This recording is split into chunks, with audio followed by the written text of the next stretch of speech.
Hello students, we will start with exercise 1.3 now, and the question number 1 of exercise 1.3 reads, write down the following decimal form and say what kind of decimal expansion each has.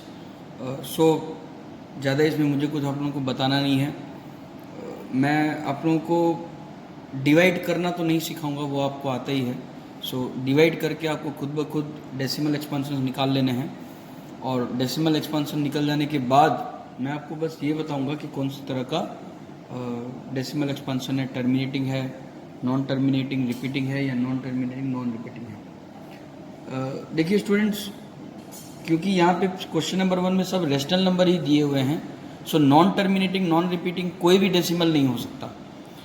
या terminating मिलेगा या non terminating repeating मिलेगा. तो जब तक repeating नहीं मिलता, अगर कोई डेसिमल एंड नहीं होता है, तो जब तक रिपीट नहीं होता है तब तक आपको ऑप्टेन करना है डेसिमल. सो पहला क्वेश्चन जो है वो है 36/100, और आपको पता ही है कि डिवाइडेड बाय 100 होता है तो दो डेसिमल लेफ्ट हैंड साइड में मूव करते हैं. सो 0.36 हो जाएगा. तो ऑफकोर्स ये एक टर्मिनेटिंग डेसिमल है. नेक्स्ट जो है वो है 1/11. तो मैं ये एक ही सम आपके लिए करूंगा. सो स्टार्ट करते हैं.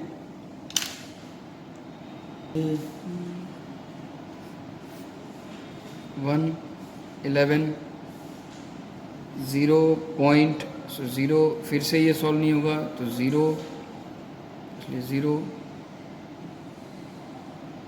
9 99. 1 डेसिमल रखेंगे, 0 आएगा. फिर नहीं होगा इसलिए एक 0 लेना पड़ेगा, तो एक और 0 आएगा. फिर 9 99 माइनस 1. सो देखिए स्टूडेंट्स, 1 आया. अब देखिए ये 0909 रिपीट होगा और ये कभी भी आपको एंड तक नहीं मिलेगा. सो इसे हम ऐसा लिखते हैं. सो 1/11 हुआ 0.0909 डैश डैश डैश, और इसको आप लिख सकते हैं 0.09 बार. सो ये हुआ non terminating repeating decimals. Third. So students, here it is. जैसे कि मैंने आपको बताया कि मैंने कंप्लीट आंसर्स लिख दिए हैं, पर आपको ये डिवीजन कर करके बताने हैं सर. ठीक है, जैसे मैंने ये एक का किया है.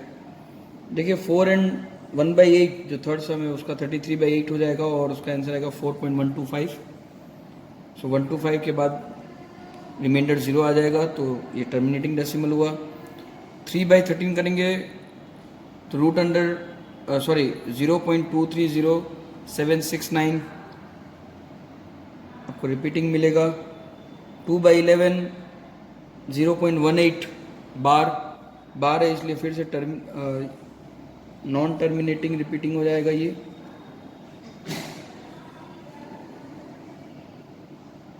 और 329, सॉरी ये गलत हो गया. 329/400 इज इक्वल टू 0.8225 मिलेगा. यहाँ पे भी 0 रिमाइंडर मिलेगा, तो ये टर्मिनेटिंग डेसिमल हो जाएगा. सो स्टूडेंट्स, इस तरह से आप क्वेश्चन नंबर 1 कर सकते हैं. चलते हैं क्वेश्चन नंबर 2 की तरफ. ये भी कुछ इजी है पर थोड़ा सा कॉम्प्लिकेटेड हो जाएगा, आपको समझना पड़ेगा. क्वेश्चन नंबर 2 में आप लोगों को दिया हुआ है 1/7 is equal to 0.142857. 1/7 is equal to 0.142857 whole bar. यानी कि इसके बाद फिर से 142857 रिपीट, 142857 रिपीट, इस तरह से. Can you predict what the decimal expansions for 2/7, 3/7, 4/7, 5/7 and 6/7 are without actually doing the long division? If so, how? Long division किए बगैर आपको 2/7, 3/7, 4/7, 5/7 और 6/7 की वैल्यू ढूंढनी है. स्टूडेंट्स देखने जाएं तो बहुत ही सिंपल है. क्योंकि 2/7 मतलब 2 इंटू 1/7 जाएगा, इसका मतलब होगा 2 मल्टीप्लाई बाई 0.142857 बार। अब इसको आप अगर मल्टीप्लाई कर दें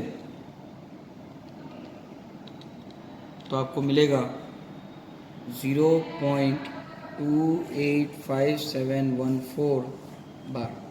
सेम वे इसको हम 3 इंटू 1/7 लिख सकते हैं, तो 3 इंटू 0.142857 हो जाएगा। तो ये हो जाएगा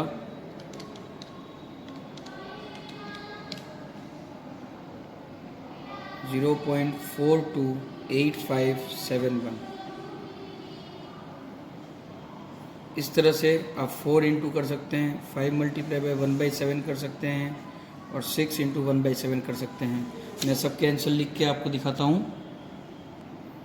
So students, you can tell your answers. I have completed all the sums of question number 2 and by this question number 2 ends. Question number 3 के लिए मैं अलग से एक वीडियो बनाऊंगा और उसको हम अलग से सॉल्व करेंगे। आप क्वेश्चन नंबर 4 पे आ जाते हैं। हम पहले 3 और 4 दोनों एक साथ ही करेंगे। ओके, सो वो उसका एक वीडियो मैं अलग ही बनाऊंगा जिसमें हम नॉन टर्मिनेटिंग रिपीटिंग डेसिमल्स को फ्रैक्शन में कन्वर्ट यानी कि रेशनल नंबर में कन्वर्ट करना सीखेंगे। अब आ जाते हैं हम क्वेश्चन नंबर 5 पे। सो स्टूडेंट्स, क्वेश्चन नंबर 5 में पूछा गया है what can the maximum number of digits be in repeating block of digits in decimal expansion of 1/17। Perform the division to check your answer. 1/17 का हमें लॉन्ग डिवीजन करके कितने block के बाद डेसिमल रिपीट हो रहा है ये फाइंड करना है। सो हम स्टार्ट कर देते हैं। 1/17 का डेसिमल और कहाँ रिपीट होगा वो हम फाइंड करते हैं।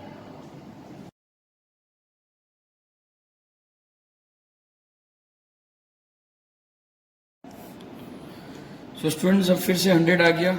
सो 0588235294117647 यहाँ तक का रिपीटिंग हो जाएगा। ये 05 से फिर रिपीट हो जाएगा आपका सम। सो इतना बड़ा सम होगा। आई थिंक 1 2 3 4 5 6 7 8 9 10 11 12 13 14 15 16 डेसिमल प्लेसेस के बाद रिपीट हो रहा है।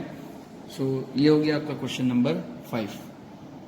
Students, question number 6 of exercise 1.3 और क्वेश्चन में दिया गया है look at several examples of rational numbers in the form p/q where p and q are integers with no common factors other than 1 and having terminating decimal representations. Can you guess what the property of q must be? देखो students, आप कोई भी terminating decimals अगर आप देखेंगे तो terminating decimals की एक खासियत होती है, इसमें जो q होता है डिनोमिनेटर, द डिनोमिनेटर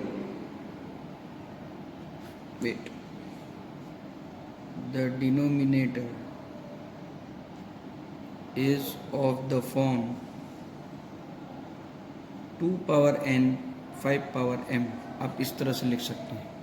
देखिए, टर्मिनेटिंग डेसिमल्स आपको तभी मिलेंगे जब q जो डिनोमिनेटर होता है p/q का, उसके प्राइम फैक्टराइजेशन में 2 और 5 ही हो।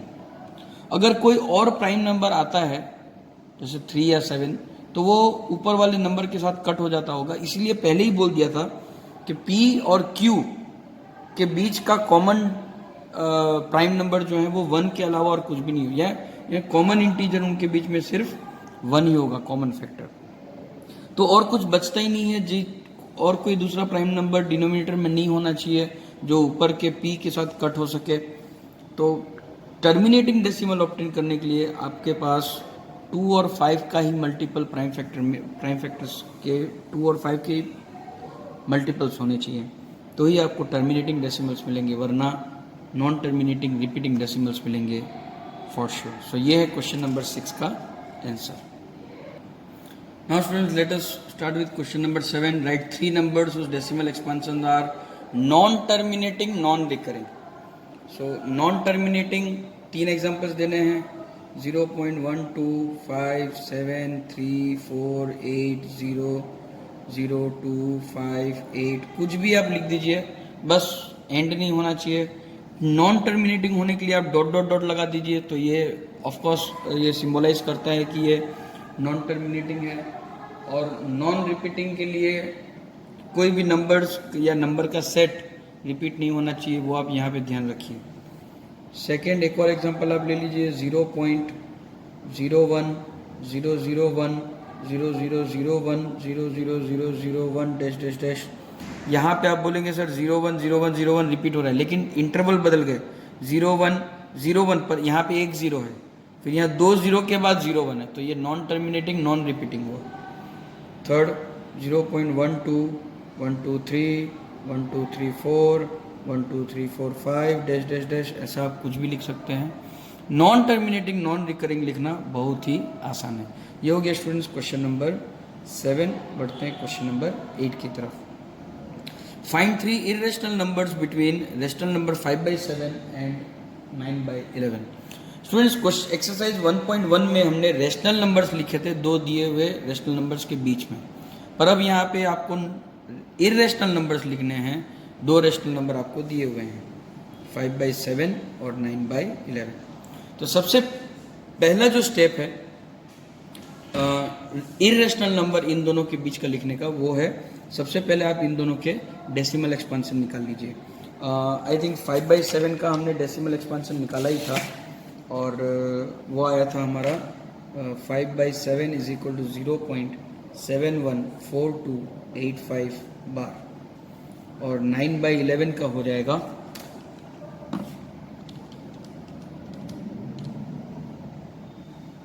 0.81 बार। इसका मतलब ये हुआ 0.714285 और 0.81 के बीच में आप कोई भी non terminating non repeating numbers लिख सकते हैं, क्योंकि इरेशनल नंबर लिखने हैं और irrational numbers non terminating non recurring होते हैं। ठीक है, सो आप 0.72 आपको 3 नंबर्स लिखने हैं, 0.72, 1 2 1 2 3 1 2 3 4 dash dash dash, 0.73 10 100 1000 dash dash dash, 0.76 11001000 dash dash dash, आप कुछ भी लिख सकते हैं। सो इस तरह से आप 3 इरेशनल नंबर 2 रेशनल नंबर के बीच में लिख सकते हैं। तो student last question of this exercise, question number 1 √23। इसमें आपको बताना है रेशनल है कि इरेशनल है।